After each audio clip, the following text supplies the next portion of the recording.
Yeah, it's playoffs. Welcome to the Minor Basketball Podcast, Playoff Edition. I'm Evan. I'm Ja. And it's our basketball podcast. We recap, break down, and analyze players and teams in the playoffs from the previous games from the previous day. Ja, we're here. It's the playoffs.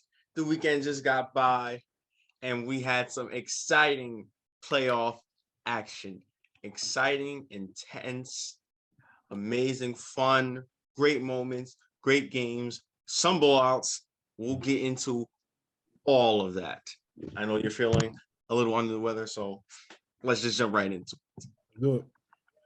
All right, starting off with, well, I guess we have to go over this game. The Brooklyn Nets and the Boston Celtics. First off, I know you want to talk about your guy, so I'll let you talk about him in just a sec. But first, I want to give credit to the Boston Celtics and their defense. The defense that they had, Tatum's defense on Kevin Durant was spectacular all throughout the game. Kevin Durant had one of his lowest shooting performances in his playoff career. Yeah. And Jason Tatum was a big reason of that. I mean, he stepped up to the plate, guarding one of the best offensive players we've ever seen play the game. And he also had help. The great defensive strategy by the Celtics. Every time he went right, they made sure to have guys there. He went left, make sure to have guys there. They trapped him. They double-teamed him. And it was just great defensive game plan and great defensive execution by this Boston Celtics team. Marcus Smart, he's one of the best defensive players we ever have in this game. The Celtics as a whole is the best defensive unit. Yeah. And they showed it against an two elite offensive guys, one of them stopping the other. Well,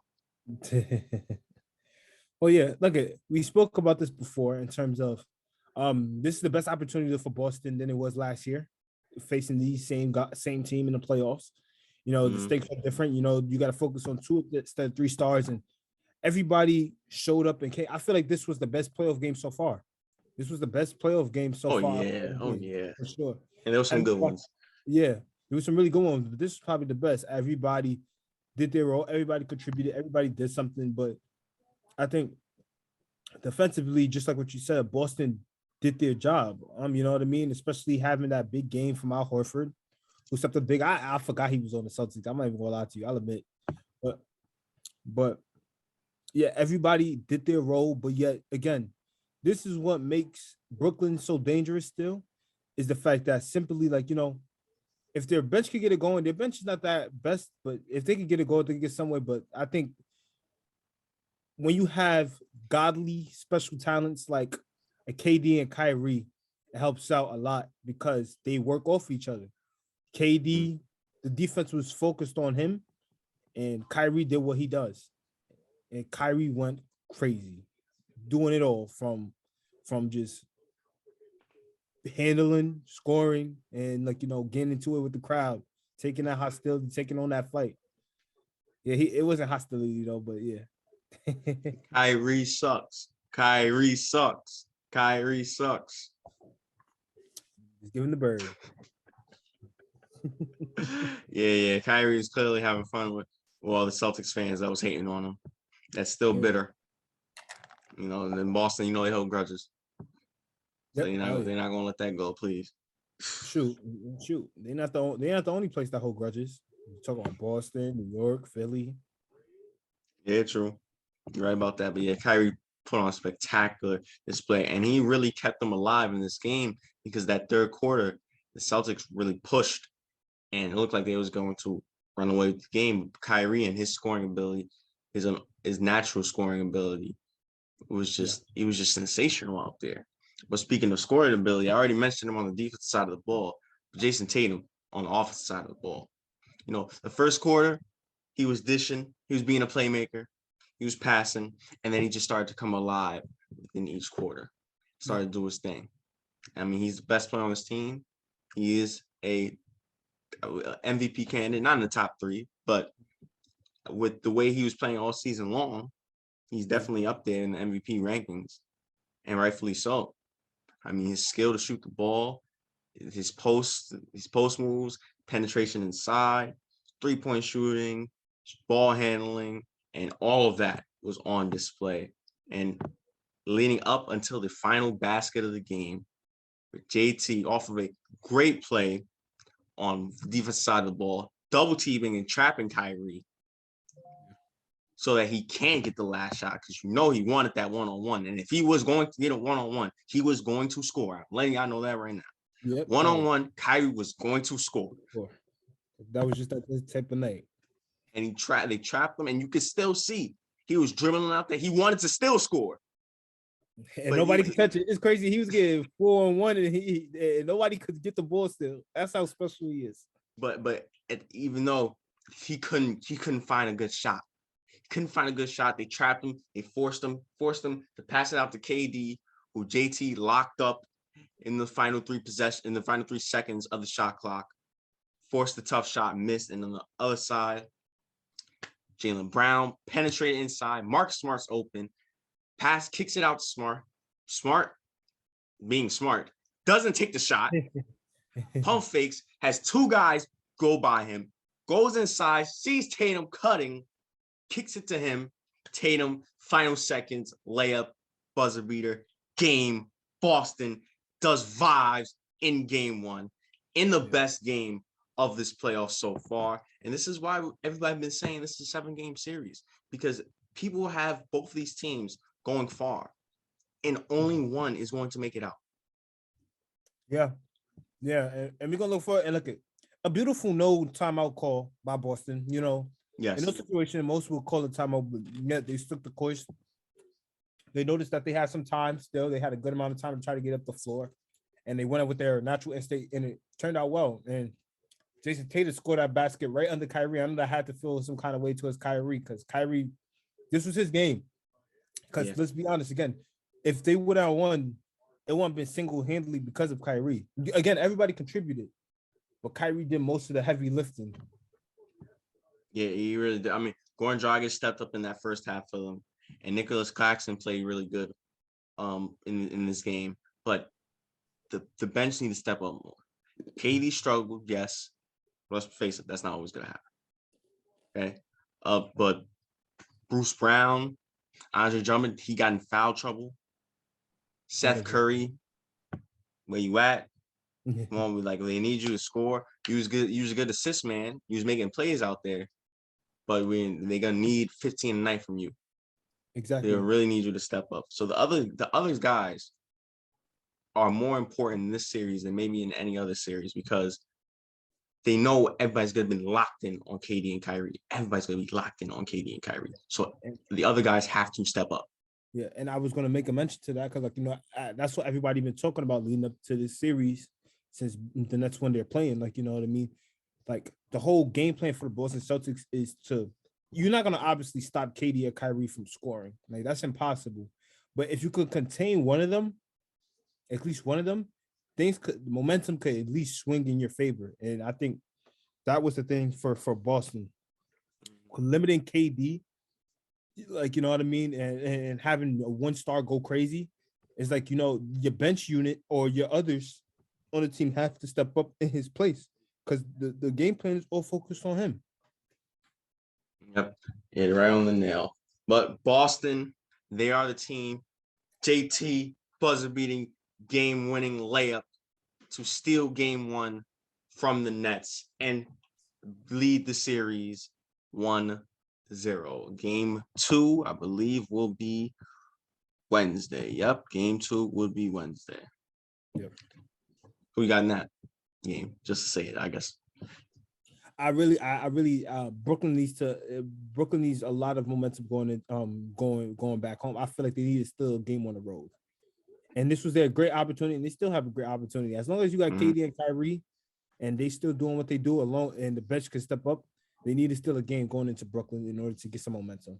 Yep, and as we close this out real quick, I want to give my reason of why I still believe in the Nets to win this series, mainly because we just saw the defensive performance of the Celtics. And then, we didn't mention the lack thereof defense of the Nets. Their defense is atrocious. But the defense of the Celtics and how great they were and how off KD was and how great they was on him and yet they only lost by 1 off of a buzzer beater. Exactly. That should tell you why I still have the Nets in 7, because KD's not gonna have off nights like that. Nah, hell no. And yeah, you can't be giving up layups like that. Like, why would you give up a layup to Jaylen Brown? Like, that was the pivotal moment in the game for me before the game-winning shot. Because to be honest, to cut it to 1. Yeah, to cut it to 1, because like I'm just like, to be honest, like, you know, you up by 3, you have this lead. Boston kind of struggled to get a basket from that point on, and they play good defense, but then they just gave up on certain stops, and it's just like, you can't do that. You cannot do that, especially when you got somebody like Kyrie going crazy. You cannot give up things like that, because you need to steal a game on the road in order to get some momentum heading back to Brooklyn eventually. Yeah, it was just like Olay defense out there. Everybody was just going to the paint. Pardon the Red Sea in Brooklyn. I mean, exactly. I didn't like their defense at all in terms of the paint. The Celtics just got everything they want down there. Exactly. But still, I still got the Nets, and I do got the Nets taking game 2. But let's go on to another series. Let's go on to a little bit of a shocker to most people. Let's go to Saturday's game. I know you know. This is your team. These your guys. But since we didn't do the podcast during the play-in and all of that, let's just break it down, right? The Clippers and the Timberwolves. You know, Cat had a terrible performance. Okay, the Timberwolves stepped up. Pat Bev, D'Lo, Anthony Edwards. They stepped up and they beat the Clippers.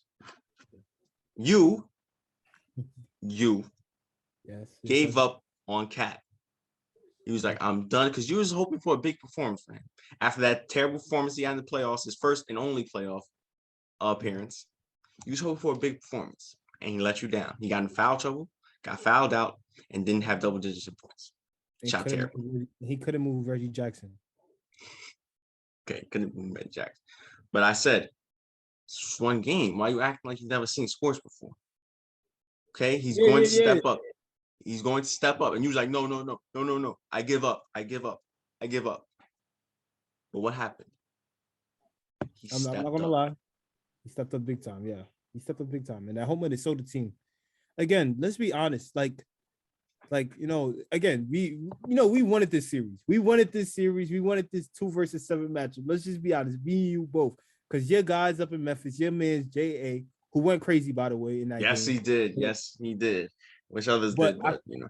Yeah, but let's be honest. I don't know what it is.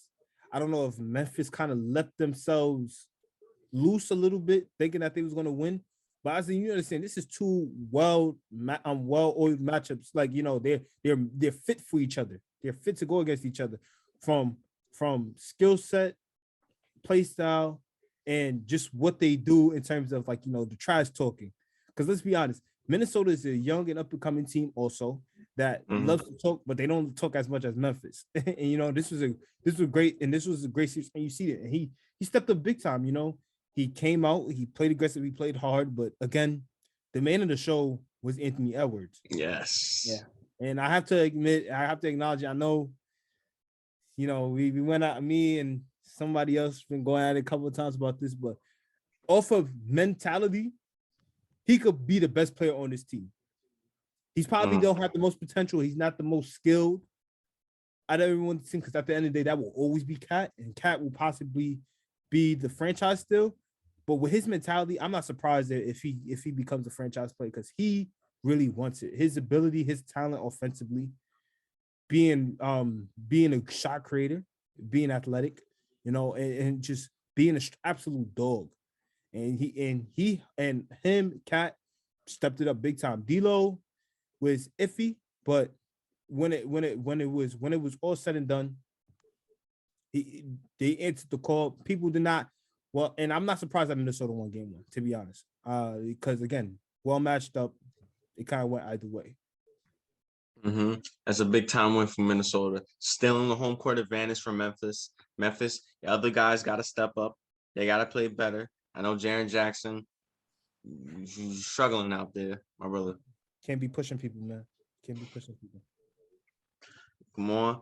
I need my boys in Memphis to step up. Don't let the Timberwolves beat y'all, please. They haven't won a series since KG. Don't do it. Don't be the first, Memphis. Do not be the first. I'm just telling y'all right now. Shout out to the Timberwolves. Big win from game one, still in that home court advantage. We'll see what happens in game two. And who do you have in game two? Memphis bouncing back. Again, I got this series going to 6. I hope and pray they win. I got the series. Well, I actually got the series going to 5, but I got Memphis. Yeah. I got Memphis in game two. All right. Let's talk about a blowout real quick. Well, let's talk about the Hawks and the Heat. Oh, it was bad out there, ATL. It was bad.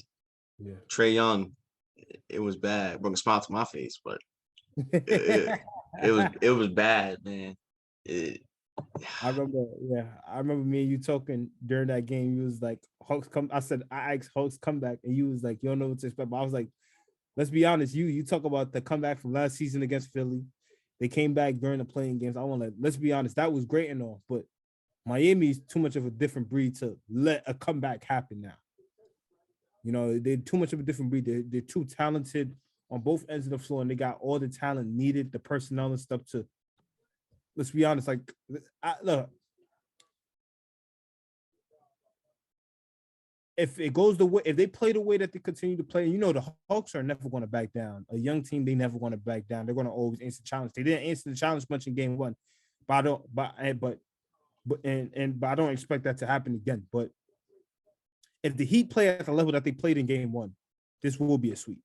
I really feel like this will be a sweep. Mm-hmm. Yeah, I think so. It also doesn't help that Atlanta got a little bit of injury bug. You mentioned that game against Cleveland. Clint Capella got hurt. Yeah. He went down. He didn't play. John Collins just came back. Mm-hmm. You know, Lou Will's out, obviously. So they're not 100%. But either way, this Heat team is just different. Different. Yeah. Their defense is different. The intensity is different. Trash talk is different. These guys are just built for it. They're hungry. They want to go to the finals. Some of them want to go back to the finals. Actually, I think most of the team has been to the finals the past 2 years. Hell, even PJ Tucker just went to the finals. He got a chip. You want to go back still. Yeah. They hungry. They want that championship. You could tell they want that championship. I mean, they have a great coach, great system, great team, great new players. Everybody stepped up to the plate. Duncan Robinson. Man, yeah, that's what I like to see from Duncan. You know, sometimes he be inconsistent, sometimes he be inefficient. But when he's hot, man, it's a three-point barrage out there. And you saw Atlanta was scrambling. They didn't know what to do. 4-point plays, he was out there. I thought, I mean, Jesus. That's what I love to see, though. That's what I love to see. And this is the reason why I got this team going to the finals. Believe it or not, this team, I got them going to the finals because everything you just said right there. Everybody had it clicking. Everybody had it going. And there was no complaints. I know they kind of like slimmed down towards the end of the season. But again, Miami Heat basketball is going to always be Miami Heat basketball. Their culture will always stay the same. They will never make anything just really phase them like that. They got into that one argument. Then after the argument, they won a 5-game winning streak. I am not worried about Miami. Dumb arguments might destroy a team. But for these teams, the best teams, the good teams, the great teams, that only makes them stronger. That only makes them better. Exactly. And that's what it's doing. And you see, they just on a different level. I mean, Jimmy Butler, he's playing great. Great. It's great to see. Welcome back to the playoffs, Jimmy. Welcome back, man. Jeez, you know, playoff lottery, the new version, not the old version, championship version, playoff lottery. My guy, you know, tons of respect for him there. And this team, I'm loving it. They got a lot of young pieces, good rotational players, good role players. They got stars. Yeah, Atlanta. Yeah, I'm sorry, Atlanta. Yeah. I'm sorry. Hey, Trae Young, maybe we have a better game next time. Yeah. Or maybe don't. I know you would love to see him struggle, huh? Oh yeah. I'm not even going front. Yeah, I'm a hater. I was like, just remember, he's in there. Your team is not. Hey, soon he's gonna join us.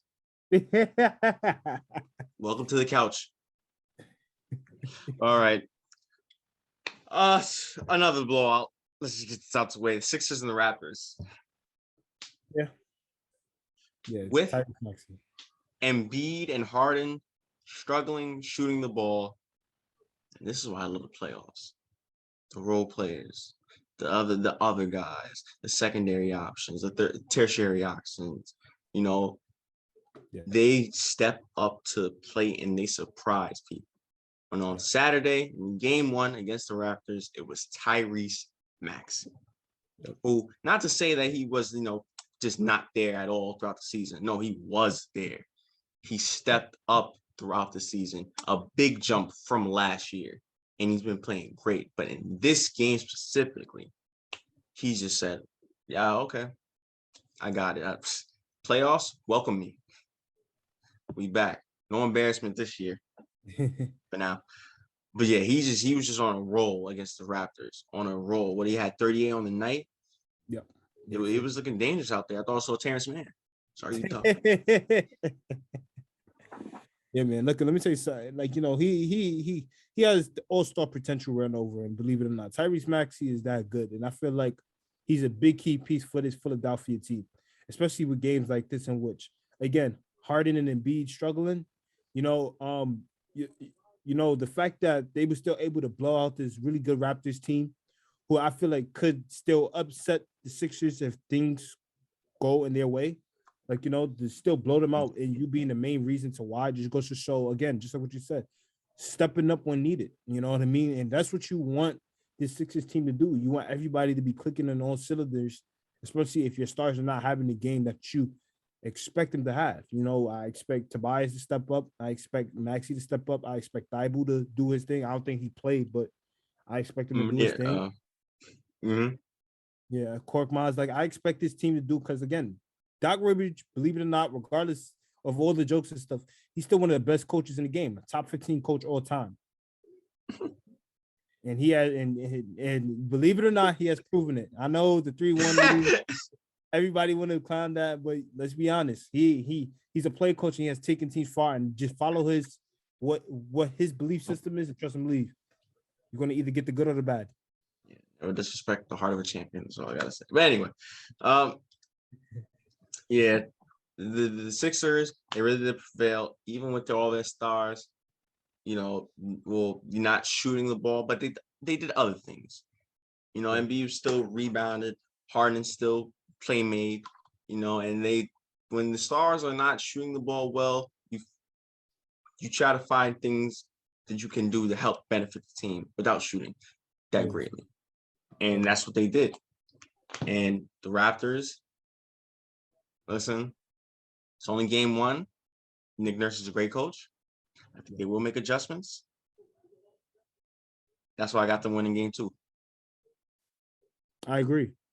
It's going to be a way more closer matchup than what it was game 1. And I do see the Raptors winning. Yep. Oh, and by the way, who do you have? Did I mention the you talked about Timberwolves versus Grizzlies already? Game 2? Yeah, we did. Right. All right. Oh yeah. And let's move on to this game. By Utah, y'all got so lucky. Y'all got so lucky. Yes, I'm a hater on Utah because I've lost faith in them. I was with y'all through and through. Remember them, my dark horses from the beginning of the year. I abandoned that because they did not win nothing. Okay, I know. Luka's out. That's the only reason why they won this game. Luka was out, and even without that, they almost lost. They got so lucky. Yeah, and so lucky. Donovan Mitchell played terrible in the first half. What the superstars do? Step up when they need it. The second half, 30 points. And Donovan Mitchell's going to be Donovan Mitchell. He was back. Yeah. So, and meanwhile, when your star player is not doing so great, other guys got to step up. And in that first half, it was Bogdanovich. Yeah. And he's also another player that can step up, as we've seen with Utah a few times. He can hit big shots and he can get rolling and he can really get hot. When he really gets hot, it's kind of a problem. He's a scorer. He's a scorer. He's a natural scorer, believe it or not. He's a low-key natural scorer. He knows how to find a way to get his buckets. You know what I mean? He's probably not the most creative. He's not flashy, of course, but when it Mhm. comes down to it, he's gonna help his team get buckets, and that's what Utah needs him for. But let's be honest, everything you said was correct. No, Luka, you cannot be losing. You cannot be winning by just 6 points. But that attests to the chip on the Jazz shoulder and the coaching smarts of Jason Kidd. You know what I mean? Because people obviously they lost, of course, and people expected the Jazz to win with the Mavericks not having no Luka. But the fact that Brunson stepped up, Bullock stepped up with big time threes, Dinwiddie did what he had to do, and this team kept it close against a team that has most against a team that has most of their stars and that has all of their stars and most of their players being able to play. It's just imagine if Luka was back. Just like what you said, I felt like Dallas when I won. And yeah, look at the guys who stepped over for Dallas. Spencer Dinwiddie, he played great. Jalen Brunson, he played great. Reggie Bullock, my guy, hit a big three late in the fourth. Former Nick. You know what I'm saying? So these guys stepped to the plate. Also for the Jazz, veteran Mike Conley. And he was kind of helped that close out the deal and help secure this win for Utah. But it was just the big misses with the Jazz late. I mean the Jazz with the Mavericks late. When they had the opportunity to take the lead. Just big misses from them that eventually cost them the game in Utah. If Luka was playing, that would not have happened. But Utah, don't worry. Y'all still losing this series. Y'all still losing this series. I'm sorry. Luke. Not going on. I'm sorry. I was gonna wrap it up. So if you got something to say.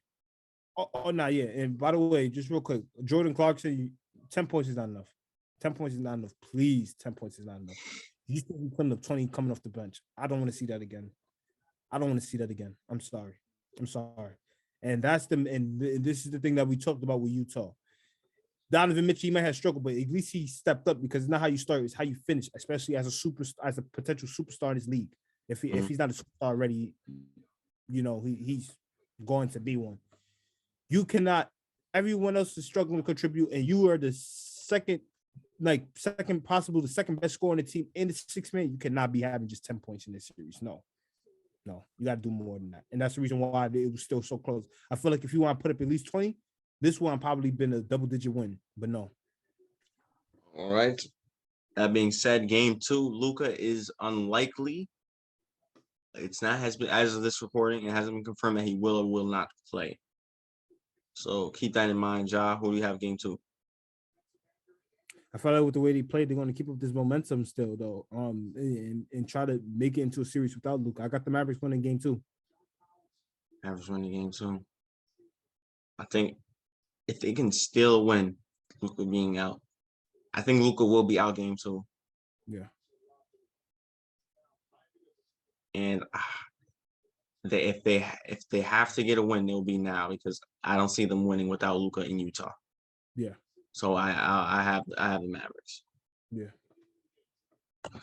And moving on from that, playing out the Saturday's game, let's just poor Jokic. Poor Jokic. Joker.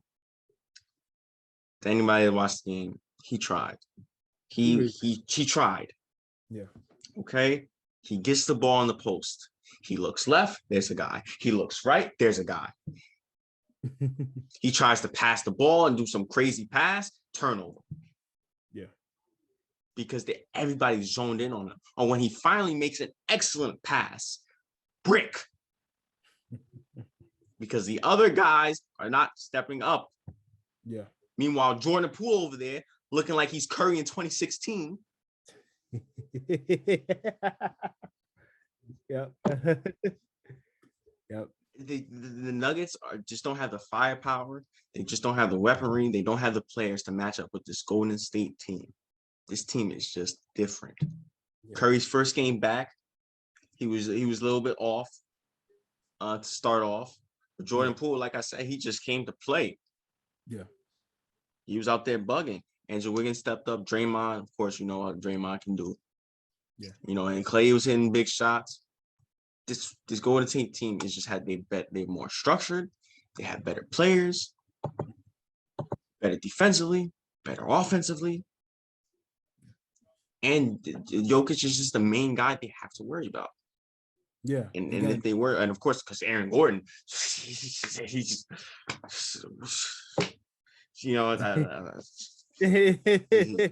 Yeah, he didn't do what he had to do, stepping up in the absence of because again. Oh, just like last year, huh? Just like last year against Phoenix, just like last year. Hey, Will the Thrill stepping up though? Yeah. Let me just say this. You know what I mean? I said it once in a jokingly way, but it's even in a joke, it's still some truth in it. This ain't 94 Hakeem, this ain't 95 Hakeem. You know what I mean? You can't beat a team who's well structured like Golden State by yourself. You just can't. That's impossible. That will never happen. I'm sorry. I expect just because of the greatness of Jokic, he's still going to make the series highly competitive. But yeah, unfortunately, when you don't have your other stars or rising stars like Murray and Porter Jr. To step up, to try to help out the team and try to balance it out, it's tough and it leaves so much of a load because you know what I mean. Things happen different in the playoffs. Regular season, you're carrying the team, but now it's a 7-game series in which you got to focus on one specific team within each series. And Golden State, just like what you said, they've been doing it for a long time, regardless if they've been down and out or if they've been just flourishing and thriving well. Their system is just too good. You just can't beat them by yourself. And it's going to be a difficult series for Jokic and that whole team. It's going to be a super difficult series for Jokic. Jokic, I'm sorry. That's all. I'm sorry. Hey, you may win the MVP, so hey. He may. Game 2, Golden State. Yeah. I'm sorry, Jokic. Unless if you could go crazy, hey, certain things happen. For him to win, he had to put up Will Chamberlain numbers. 50, 20, and 20. Forget that 50, 30, and 30. I mean, geez. He's out there trying. But all right. And 2 more games left to go over. First, the last game from Sunday, the Pelicans and the Suns. I know you didn't really get to catch the game like that, so I'll break it down. I'll go over it. Pelicans and the Suns. Pelicans beat the Clippers because Paul George said health and safety protocol, but they did. They beat them in a competitive game, in a competitive close game, and now they're the 8th seed, an automatic death sentence. And it looked to be that because the Suns were beating the brakes off of them. I mean, and this is a Suns team. Cam Johnson, Mikal Bridges, DeAndre Ayton, Devin Booker, Jay Crowder. They are too good. Coached by Monty Williams. Yeah. Willie Green, I mean, he was just there last year.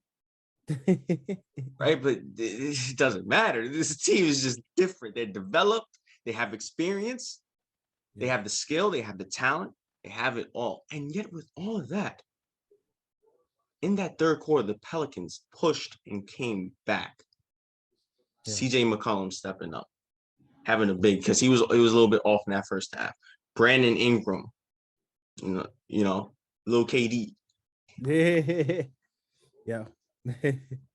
And he did his thing. And I was really impressed with how the Pelicans were playing. Yeah. I was really impressed. But then the fourth quarter hit. Chris Paul said, that's it. Chris Paul in that fourth quarter single-handedly took over the game. They were up by double digits. Then the Pelicans stormed back, cut it within single digits. Chris Paul took over the game, but it was scoring in the paint, mid-range. He was shooting threes. He can't shoot threes, but he doesn't do that a lot. Yeah. He's more of a mid-range guy or penetrator, where he kicks it out and play makes. Speaking of, he was playmaking. He was doing it all. He was getting steals. He took over the game because he is one of those players that has the ability to single-handedly take over the game and not by just scoring. Yeah. His IQ is just on a different level. His basketball intelligence, his skill set, his experience is just on a different level. It is a reason why when he got put on this team, they jumped with him on it. They made it to the finals. And now him again with him in this team and the structure and the culture they have built within 2 years, they're championship favorites, and almost everybody is picking them to win the championship or at least go to the finals. Yeah. He is a main reason for that. Yeah. Hey, man, what's his nickname? Point guard? Point guard. There's a reason why. Look, let me tell you something. Okay, I didn't get to catch this game, but just like what you said about him, he's been doing this since day one. He is, let's remind people of it. You talk about the skill set, everything, but let's remind people physically. Chris Paul is legit 5'11", 6 feet. And he's legit the most impact, like, I like, in terms of today's NBA, and I know you probably going to disagree because Curry, but he's probably the most impactful point guard you could have on a team. You just legit put him in whatever situation. This dude moving like he's Braun. He's moving like he's Braun. Like, he's legit having an impact on the team from every aspect, taking them from bottom possible, wherever they at, whatever level they at, bottom feeders or just average, and making them great. And he's been doing this since day one, and it shows again from what he can say, because he could impact the game in so many ways and lead his team. And he's a dog. He's a dog. He's a straight up dog. And he showed that in that game. He showed why he is in this, and he basically showed in this game one why I feel like this is the year of CP3, because I feel like they're gonna get to it. But then again, yeah, I'm pretty sure we said that before. The year CP3, Houston, Los Angeles, last year when they were in the finals up 2-0. Yeah, but this has to be it. This has to be it. But game 2, who you got? Wait, why am I asking? Suns. Don't answer. Pelicans, I'm sorry. I don't know what to tell you. I'm sorry. And the final game to review. Hey, don't be so sad. Don't be so sad. I'm about to lay into your mans in a minute, but don't be so sad. Don't be so sad. Listen, the Milwaukee Bucks up against the Chicago Bulls. I'm not going to lie. Early, it looked bad. It looked very bad. Yeah. Because Giannis was Giannis. Euro stepping, you know him. Euro stepping, using all his weight and muscle, just charging into the paint. Nobody on God's green earth can stop it. And it looked like, oh yeah, this is gonna blow off. But no. The defense of the Bulls, they had a great defensive game plan. Bucks start to struggle. We'll get to in that fourth quarter. That was wild. But started to struggle. Vucevic. Impressive Vucevic. Very impressive Vucevic. 24 and 17 on the night. I wasn't expecting you to play that great against Giannis, but you did. I really appreciated that from you. He has experience in doing that. What you say? He has experience in doing that. Point game. Zach LaVine, first playoff appearance, and you could tell he was a little bit jumpy out there. He was struggling out there. Still put up 18 points. Still put up 10 rebounds though. Yeah. Kobe White was big time in that third quarter when they made that push and when they took that lead and when it came over of a game, when it came back and forth fair. Yeah. And Alex Caruso, the Caruso. Defensively, he was an absolute menace. Yeah. An absolute menace. He was locking up Middleton, who struggled. I'm tired of seeing Middleton struggle because he gets so inefficient sometimes. Also tired of seeing struggle? Oh, Drew Holiday, who was also struggling a bit. Yeah. And we've talked about them even last year when they won the chip. Them two also was inefficient sometimes and inconsistent sometimes. And they were struggling. They was had these bad games. Yeah. We need y'all to step up. Drew Holiday did step up a little bit later on. Middleton, you cannot be scoring 11 points. Exactly. Like, come on. But Caruso, he was drawing fouls, and with the Bull strategy, Giannis got in foul trouble. That was big. That was really big for the Bulls. And Caruso was getting steals. He was playing great defensively, locking up people. He did everything, and that led to why this team got really close. Now let's talk about some minutes. DeMar DeRozan. This isn't new. We hoped it'll be different. It's only one game. But trajectory is not looking too good. DeMar DeRozan and his playoff woes. DeMar DeRozan and his playoff struggles. DeMar DeRozan and his playoff chokes. DeMar DeRozan and his bad playoff performances. I mean, what do you want to title this? 18 points from what was an MVP candidate this year. 6 for 25.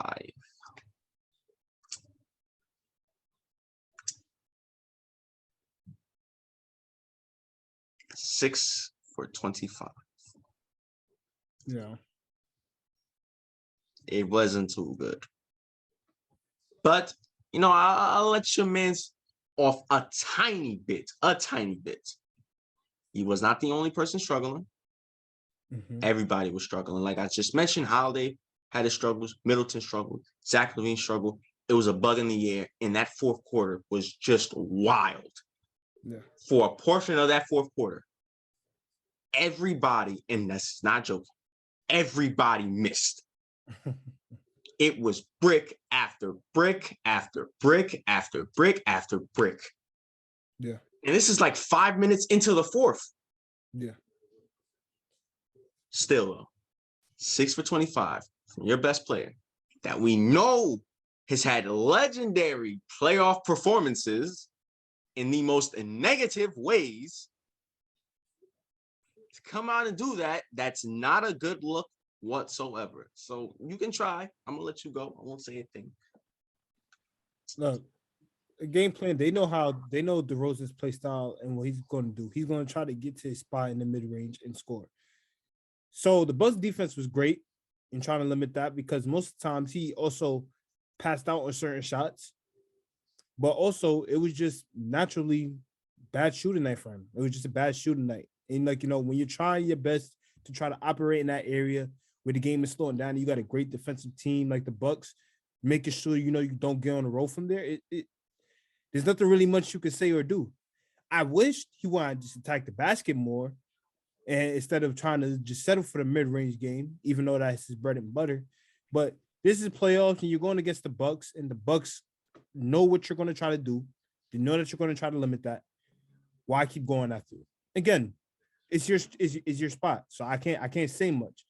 But you're struggling. Try to at least get to the basket. But the great thing that I did like what he was doing, he was still drawing fouls. And you can't lie, he was drawing fouls. He was trying to create his own shot and get to the basket, and he drew fouls.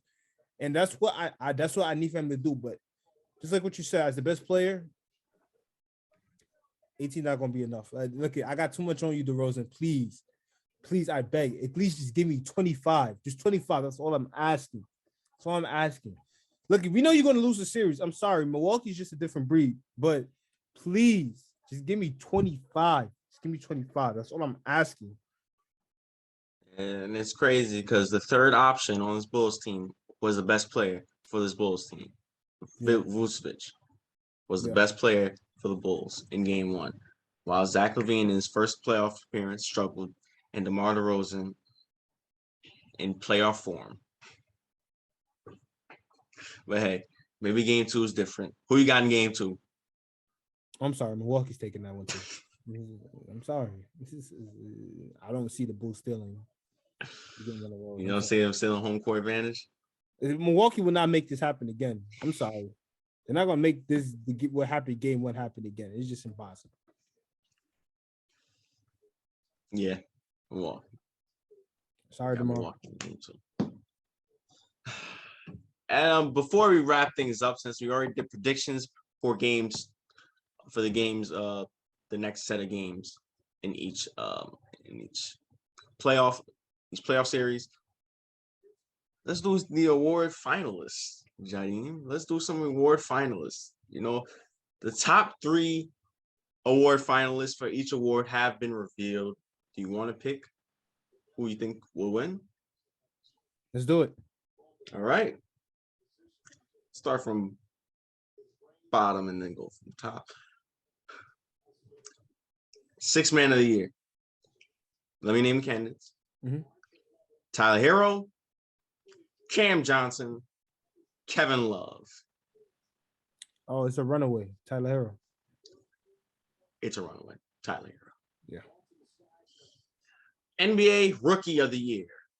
Scotty Barnes, Cade Cunningham, or Evan Mobley.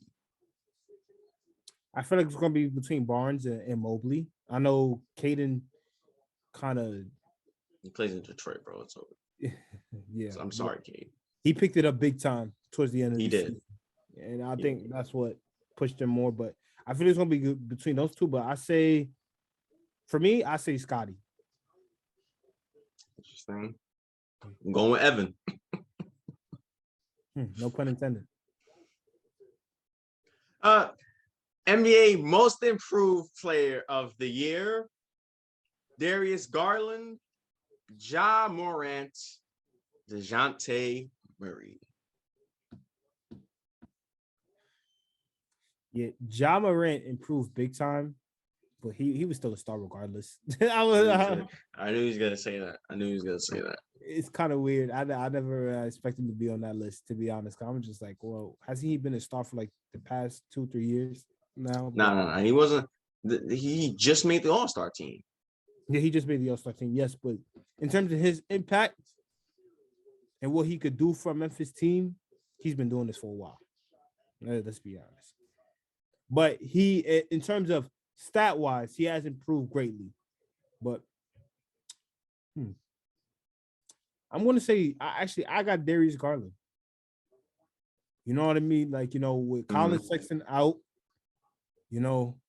nobody expected, again, Cleveland is one of these young teams who are on the come up, but nobody expected them to have the type of season that they did. Unfortunately, you wish they would been in the playoffs to show what they could potentially do, but him leading this team from a scoring standpoint, a leader standpoint, just playmaking and just getting everybody involved, and along with the fact that the pieces just fit well together, is like he flourished, he thrived, and again, he was like he was the top reason for this team doing what they did. Like, shoot, they had a better record than LeBron James.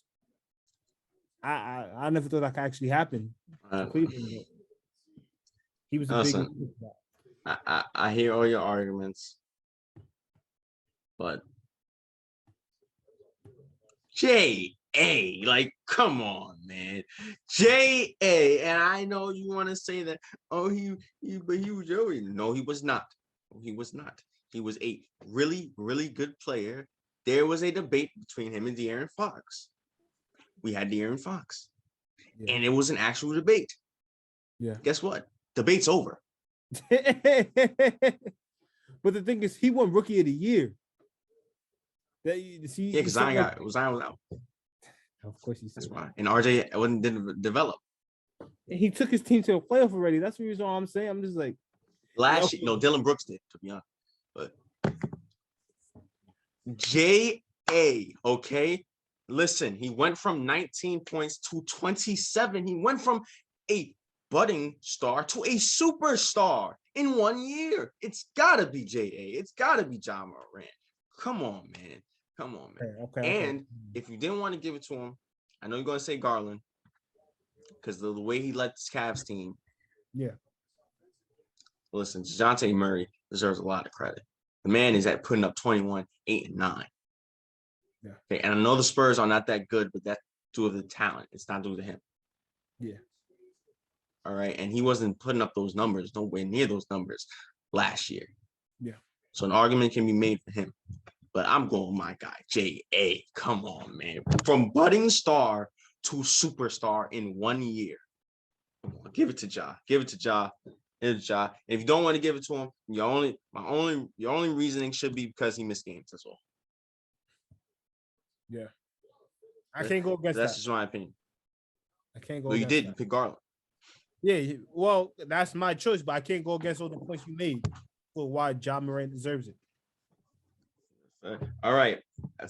Let's go. Defensive player of the year. Mikal Bridges, Rudy Gobert, and Marcus Smart. Shoot, where's Ben Simmons? My bad. This one is tough. I never really focused on the defensive player of the year, to be honest. But I think it's voter fatigue. I think Gobert has won it enough. I think this is the year of Mr. Bridges. I am in agreement. I think this is Mikal Bridges' year. Even though Marcus Smart might get it because the Celtics are the best defensive team, and he is a pivotal reason for that. Yeah. But NBA Coach of the Year. Taylor Jenkins, Memphis Grizzlies. Eric Spoelstra, we all know.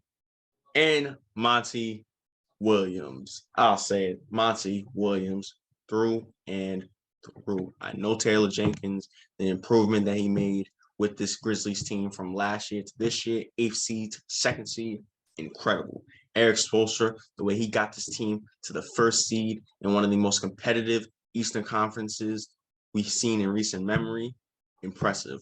But Monty Williams, the way he made this Suns team a clear-cut favorite, makes him number one easily for me. Yeah. Hey, I can't disagree with you on that, and that's the reason why he's also my pick. I feel like the second one behind him is Taylor Jenkins because of the improvement Memphis has made, not just from last year, but from 2 years ago, since they drafted Ja, from where they have started and where they have come so far. And I feel like that's a big contribute to him because I didn't really know much about Taylor Jenkins, but he has gone to show me what he could do as a coach. But this is Monty Williams all the way. Yeah, it gotta be. And lastly, the Kia NBA Most Valuable Player of the Year. The nominees. Sorry, go on. Okay. The nominees are Giannis Antetokounmpo of the Milwaukee Bucks, Joel Embiid of the Philadelphia 76ers, and Nikola Jokic of the Denver Nuggets. Ja, we talked about this towards the end of the season. Yeah. This is tough. This is difficult. This is tough. In my heart, I want Embiid to win it. I know you do. But in a general aspect, I say this might be Nikola Jokic's second MVP in a row.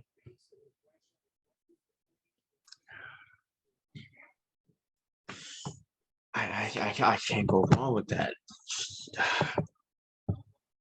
Listen, I'm a cheat. I'm not picking. Honestly, for me, I said it before.